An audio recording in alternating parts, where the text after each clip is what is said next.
आज आपण चमचमीत आणि कुरकुरीत असं फिश फ्राय करू.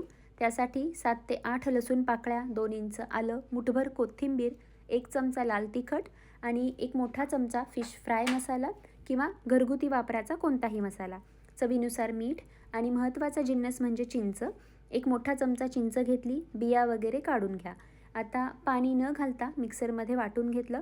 तयार झाला फिश फ्रायचा मसाला. इकडे फिश स्वच्छ धुवून पाणी निथळून घेतले आणि हळद आणि मीठ लावून 10 मिनिटासाठी ठेवलं होतं. दोन्ही बाजूनी व्यवस्थित असा मसाला लावून घेतला आणि अर्धा ते 1 तासासाठी तुम्ही मुरण्यासाठी ठेवू शकता किंवा लगेचच केलं तरीही चालेल.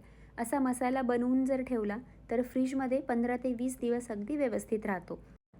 2 मोठे चमचे बारीक रवा, 1 चमचा मीठ आणि 1 चमचा लाल तिखट घेतलं. यामध्ये फिशचे पीसेस छान असे कोट करून घ्या. रव्यामुळे फिश फ्राय छान कुरकुरीत होतं. त्यासोबतच मसालासुद्धा छान चिकटून राहतो, निघून येत नाही. आणि दोन्हीही बाजूनी 5 ते 7 मिनिटासाठी फिश असे भाजून घ्या, म्हणजे शालो फ्राय करून घ्या. हवं तर डीप फ्रायसुद्धा करू शकता.